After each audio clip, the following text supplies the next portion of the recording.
They laughed when no one was watching. They held each other together when the world tried to break them.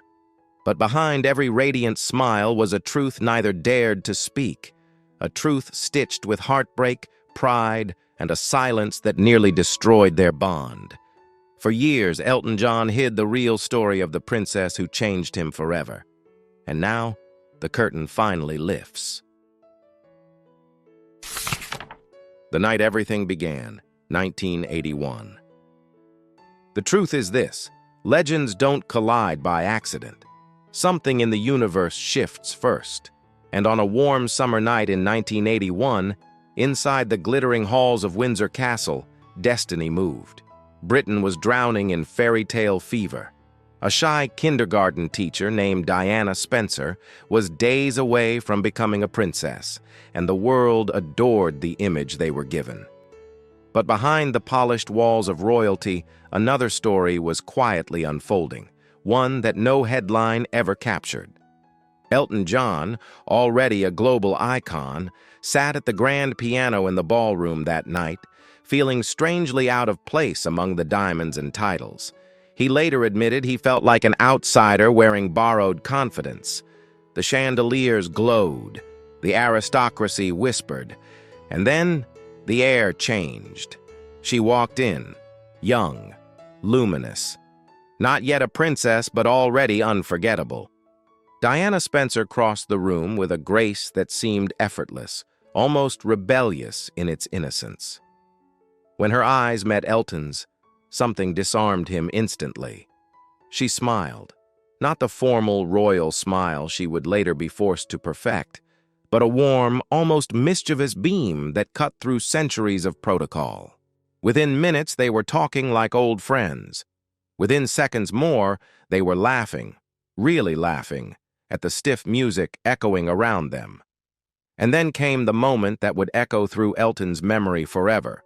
The two of them miming the Charleston in the middle of Windsor Castle, while courtiers looked on in stunned disbelief.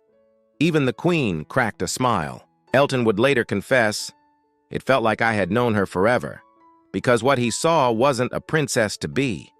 He saw a young woman terrified of the life she was about to inherit. A woman searching for someone, anyone, who would treat her like a human being. And she saw him too. Not the flamboyant superstar, not the headlines, but the lonely man beneath the glitter. In a single night, a bond formed. Quiet, electric, undeniable. They didn't know it yet, but that dance, that laughter, that shared spark of recognition would become the foundation of one of the most intimate, misunderstood friendships of the century. A friendship that would carry them through fame, heartbreak, betrayal, and tragedy. But it all began here, under the chandeliers of Windsor Castle, with two souls who weren't supposed to meet, finding each other anyway. Destiny had opened the door. The world had no idea what was coming next.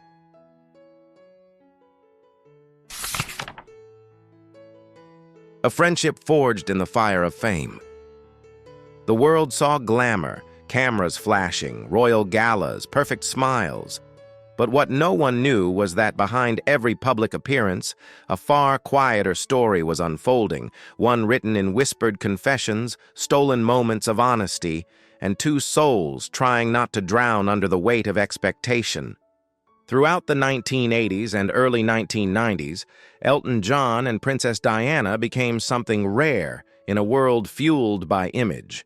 Two people who didn't need masks around each other. Whenever they appeared side by side, at charity balls, concerts, or royal events, the tabloids captured the laughter.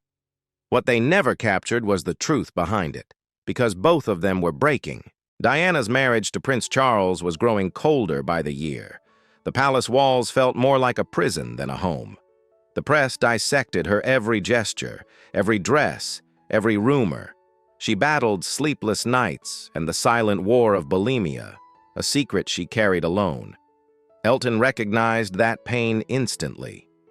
Behind his sequins and stadiums, he was fighting addictions, self-doubt, and the crushing loneliness of fame.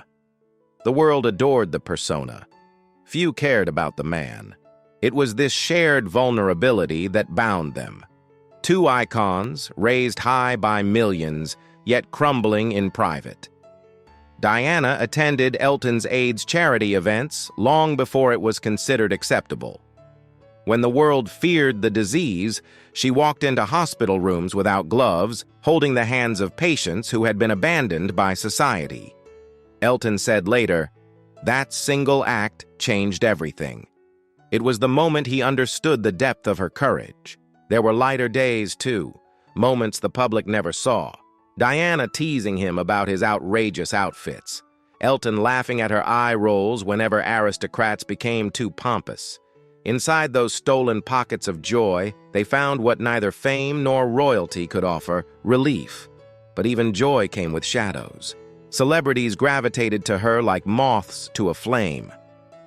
At one private dinner, Richard Gere and Sylvester Stallone nearly came to blows vying for her attention. A scene so surreal that Elton later joked they were bewitched. But beneath the fascination, Diana remained deeply alone, unsure who to trust in a world full of motives. Some nights Elton would visit her simply to listen. No cameras, no royal staff, just two friends hiding from the chaos outside.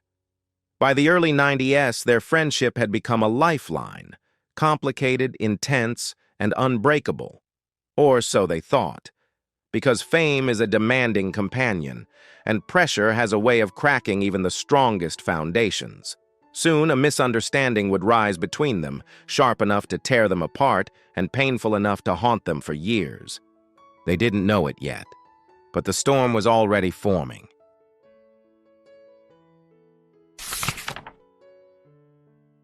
The rift that no one saw coming, 1996. For more than a decade, their friendship had survived everything: fame, scrutiny, heartbreak. But in 1996, a single decision, wrapped in royal caution and whispered disapproval, cracked the bond that once felt unbreakable. It began quietly. Elton was working on a coffee table book of bold, provocative rock photography, a project meant to raise money for AIDS awareness, a cause that lived in both their hearts. Diana had agreed to write the foreword. Her name alone would send a message of compassion across the world. For Elton, it wasn't just support. It was trust. It was loyalty. Then came the letter. Cool, polite, official. Diana was withdrawing. No explanation from her directly, just the stiff tone of palace formality. Elton would later learn why royal advisors didn't like the idea of her name next to images of semi-nude male models. They warned her it was inappropriate, a risk to the monarchy's carefully crafted image. To Elton, it felt like a door slamming shut. He had weathered the tabloids, he had endured rumors, addictions, breakdowns, but he had never expected this: distance from the one person who had always seen the real him. So he told her how he felt. And in return came the coldest message he had ever received from her. A sharp, wounded reply that cut deeper than he admitted at the time. After that, there was only silence. Not days, not weeks, months. Diana was drowning in her own storms, her divorce finalized, her title gone, her identity fractured. Every step she took was followed by a camera flash, every word twisted into scandal. Surrounded by advisors and agendas, she didn't know who she could trust anymore. Elton, carrying his disappointment like a bruise, didn't reach out either. Pride held both of them prisoner. He later confessed, "I could have called her, but I didn't. We were both too proud." Two people who had once whispered secrets, who had laughed in empty rooms, who had shared their darkest fears, suddenly became strangers standing on opposite sides of an unspoken hurt. And beneath that silence was a truth neither wanted to face. The bond that saved them for years was breaking, thread by thread. No one around them knew, no headline captured it, but the fracture had already formed. What none of them realized was that time was running out, and fate had already chosen the moment they would see each other again, not in joy, but in mourning.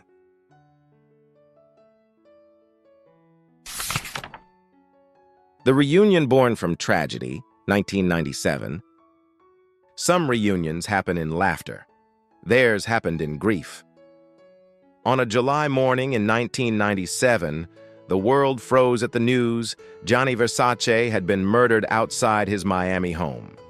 For Diana and Elton, he wasn't just a fashion icon. He was a confidant, a mirror, a friend who understood the loneliness of fame. His death struck with the force of a lightning bolt, and in the echo of that shock, two people who hadn't spoken in months were suddenly pulled back into the same orbit. The funeral in Milan was a spectacle of sorrow. Models in black veils, designers with trembling hands, celebrities wandering like ghosts through the cathedral's stone aisles. Elton sat alone, consumed by the guilt he'd been carrying since Diana's letter. He didn't expect to see her. He certainly didn't expect what happened next. She walked toward him. No entourage, no royal stiffness, just Diana, raw, grieving, and finally unguarded. Without hesitation, she reached for his hand. Her voice was soft, but the words struck with the weight of everything they had left unsaid. "I'm so sorry. It was silly, our falling out." In that instant, the months of silence dissolved. The pride, the tension, the distance, all swallowed by the enormity of the moment they were standing in. But Diana, being Diana, couldn't let sorrow consume the air for long. She leaned closer, whispered something completely absurd, something only Elton would understand, and suddenly they were laughing through tears. Elton would later recall her words with a mix of shock and affection, marveling at how she could bring light into a room filled with grief. The ice was broken. The bond was restored. Before they parted, they made plans, quiet, hopeful plans, to meet again soon. A dinner, a long talk, a chance to rebuild what had nearly been lost. Neither of them knew that time was already slipping through their fingers. For all the cameras outside the cathedral, no one captured the moment that mattered most. Two friends, reunited not by choice, but by the cruel hand of fate. Two souls who had forgiven each other without needing an apology. Two hearts realizing too late how fragile life truly was. They walked away from that funeral believing they had been given a second chance. But destiny had already written another ending, and it was only weeks away.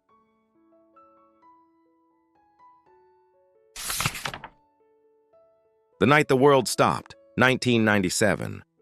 It happened in the kind of darkness that makes the world feel unreal. In the early hours of August 31st, St. 1997, Elton John woke to the harsh buzz of his fax machine, a sound that sliced through the silence of his home. On the paper was a single line. "So sorry to hear this awful news. No details, no explanation, just dread." He reached for the remote, turned on the television, and the image that appeared froze him where he sat. A wrecked Mercedes in a Paris tunnel, flashing lights, reporters swarming like predators, and then the words that shattered millions of lives: Princess Diana was dead. Chased by paparazzi, hunted through the Pont de l'Alma tunnel, her life cut short at 36. Only weeks earlier, she had stood beside him at Versace's funeral, squeezing his hand, making peace with him, teasing him through her tears. Now she was gone, the laughter still echoing in his memory while the world collapsed around it. In the hours that followed, grief swept across continents like a storm. Elton barely spoke. He moved through his home like a man underwater. Then the call came from the Spencer family. They wanted him to perform at her funeral. It was an honor soaked in heartbreak. How do you sing for someone who once rescued you from your own loneliness? How do you say goodbye when the last moment you shared was filled with forgiveness and plans you would never make real? He and Bernie Taupin rewrote Candle in the Wind, reshaping an old song into a farewell the world wasn't ready to hear. The new words carried the weight of a broken nation. Goodbye, England's Rose, a line that would haunt him for decades.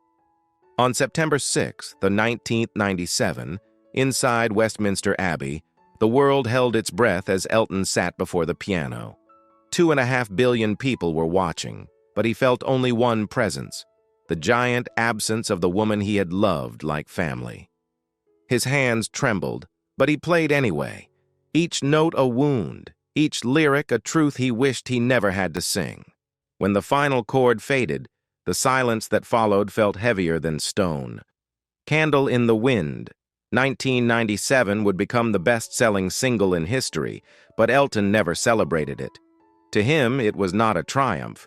It was a memorial carved into melody, a reminder of a friendship reborn too late and a loss far too deep.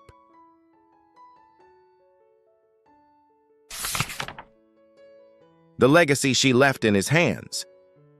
In the years after her death, the world tried to turn Diana into a symbol, an icon frozen in marble, a saint carved from tragedy. But Elton John never saw her that way.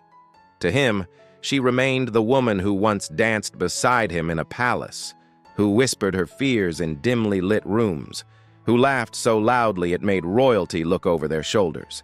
And because he remembered the real Diana, not the myth, he carried her legacy differently, quietly, fiercely, as if protecting a flame the world kept trying to blow out. After the funeral, he made a promise, not spoken in grand declarations, not performed for cameras, but rooted in the guilt he never confessed. He had let pride build a wall between them once. He would never let that happen with the people she loved most. When the press later turned its relentless spotlight on Princes William and Harry, when the tabloids circled them with the same hunger that hunted their mother, Elton stepped forward.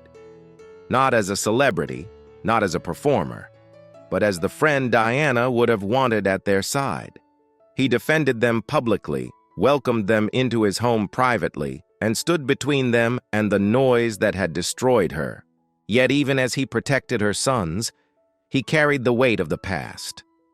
He admitted that their silence in 1996 haunted him. "If I could go back," he once said, "I would have picked up the phone. I would have said, 'I'm sorry. Life's too short for pride.'" It was the kind of truth only grief can teach, a reminder that the people we love can vanish before we find the courage to mend what's broken. Diana had changed him. Her compassion had pulled him toward causes that would define the rest of his life. Her fearlessness in the AIDS wards became the fire that fueled his own advocacy. Through her, he rediscovered purpose. And through him, the world glimpsed the Diana the palace never understood, the unfiltered, unpolished, fiercely human woman who cared more about people than protocol.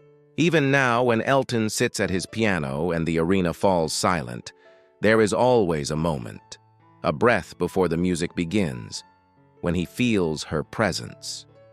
Not as a ghost, but as a memory stitched into his life, a quiet reminder that kindness can survive even the cruelest spotlight.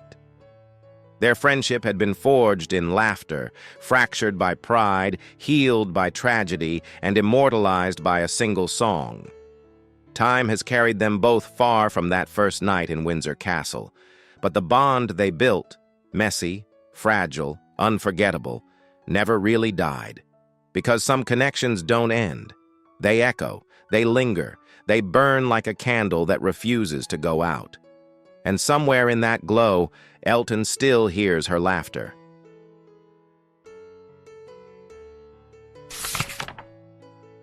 The truth their story leaves behind.